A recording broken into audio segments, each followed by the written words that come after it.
हाँ भाई, मैंने 3.2 के जो इससे पहले वाला पार्ट था उसमें मैंने फर्स्ट पार्ट आपको कंप्लीट करवा दिया था। तो उस पार्ट में मैंने बताया था कि मैं सिर्फ थर्ड और फिफ्थ की आपको इक्वेशन सोल्व करके दिखाऊंगा, बाकी काम आप अपने आप खुद से कर लेंगे भी। तो अगर आपने फर्स्ट पार्ट नहीं देखा तो प्लेलिस्ट में जाइए और एक्सरसाइज 3.2 चैप्टर 3 मिलेगा प्लेलिस्ट में, उसकी एक्सरसाइज 3.2 का थर्ड क्वेश्चन भी, ठीक है, क्वेश्चन थर्ड में आप वो पार्ट दीजिए, आगे से फिर आपको ये समझ में आएगा भी। तो ये इक्वेशन है हमें चेक करना है संगत है या असंगत। अब बच्चे कंफ्यूज हो जाते हैं कि इसको कैसे सोल्व करें भी। बिल्कुल बेसिक से पूरे मैथ में जो छोटी से छोटी चीज़ आती है ना वो बताई मैंने भी। तो आप क्वेश्चन वहाँ पे कोई भी क्वेश्चन हो आप देख सकते हैं, प्लेलिस्ट में इससे पीछे के सारे क्वेश्चन मिलेंगे और आगे के मैं करवाता जा रहा हूँ भी। तो इसी क्वेश्चन को सोल्व करते हैं भी। सबसे पहले लेते हैं इसका एलसीएम भी पूरे का, ठीक है। एलसीएम कितना आएगा 6, 2 3 जा 6 और 3 3 जा 9x, प्लस में भी 3 2 जा 6 और 5 2 जा 10y इज इक्वल टू भी 1642। ये हो जाएगा आपका कैंसिल और आपकी इक्वेशन इसका सॉल्यूशन क्या आ जाएगा 9x प्लस में 10y इज इक्वल टू 7। अब a1 a2 b1 b2 कर लो, चलो करके ही दिखा देता हूँ भाई। a1 कितना है भाई 9 ये रहा ऊपर वाली इक्वेशन भी 9 अपॉन में a2 ये होगी ना सेकंड इक्वेशन, अब 9 भी बराबर है भी b1 10। चाहे आप इसको इस इक्वेशन को एक मान लीजिए चाहे इस इक्वेशन को एक मान लीजिए, आपकी मर्जी है भी। लेकिन ये ध्यान रखना अगर आपने ये फर्स्ट माननी है तो सारे इसमें a1 b1 c1 मिलेगा भी। अगर ये माननी है तो इसके कोएफिशिएंट a1 b1 c1 रहेंगे, कोई कंफ्यूजन नहीं होना है अभी। अब b1 भाई -10 और यहाँ b1 कितना प्लस का 10, निशान है सिर्फ, साइन ने चेंज कर दिया है अभी। क्या दोनों बराबर हैं? नहीं है, नहीं है तो क्या होगा कंसिस्टेंट।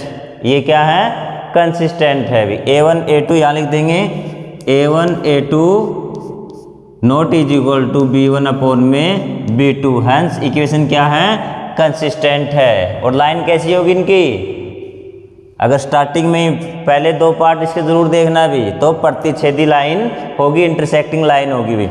अब एक ये भी फिफ्थ पार्ट में भी इसका भी क्या लीजिए एलसीएम, जिसके अपॉन में कुछ नहीं था उसके अपॉन में 1 भी, तो 3 भी, तो क्या हो जाएगा 4x 1 3 जा 3 2 3 जा 6y और ये कितना 24 भी। अब ये आपकी इक्वेशन आ गई भी, एक इक्वेशन ये हो गई और एक ये होगी। a1 कितना 2, चाहे आप इस इक्वेशन का मान लीजिए तो भी बराबर आएगा भी, और a2 4, ठीक है भी बराबर। b1 कितना 3, b2 कितना आ गया, ये कैंसिल हो जाएगा आपका एलसीएम 6, c1 कितना 12 और c2 क्या 24 भी। तो ये क्या होगा भी, तो ये तीनों क्या आ गए, अब सॉल्व करेंगे भी।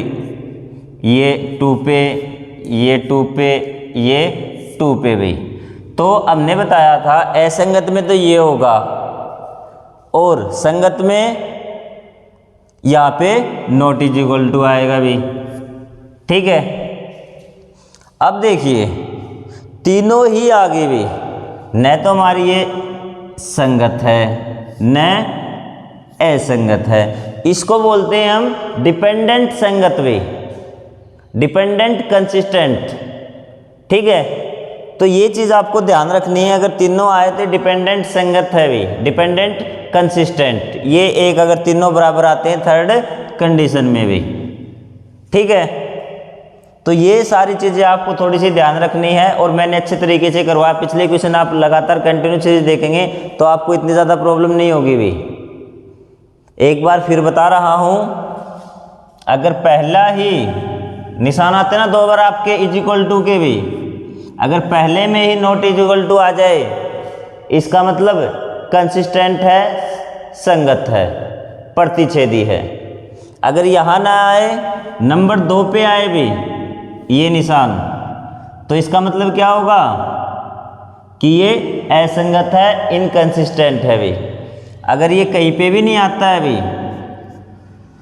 तो इसका मतलब ये डिपेंडेंट कंसिस्टेंट है, आश्रित संगत है। ये टर्म है जो काफ़ी कम यूज होती है और कई बच्चे इसमें फंसते हैं अभी। तो ये चीज़ आप अच्छे से कर लेना। अगर थोड़ा समझ में नहीं आए ना तो एक बार रिपीट करके देखना, भी आराम से समझ में आ जाएंगी। तो अगर आपको वीडियो पसंद आया है और मैथ और साइंस, मैथ में जैसे ही हमारे सब्सक्राइबर ज़्यादा होंगे, 1000 सब्सक्राइबर जब पहुँच गए तो मैं साइंस करवानी स्टार्ट करूँगा अभी आपकी। तो चैनल को सब्सक्राइब कर लीजिए प्लीज़। और अगर आपकी कोई क्यूरी है तो आप कमेंट बॉक्स में ज़रूर लिखिए, कोई दिखने में प्रॉब्लम है या और कोई जो भी दिक्कत है आप कमेंट बॉक्स में लिख लीजिए। अब इसका स्क्रीनशॉट ले लीजिए एक बार।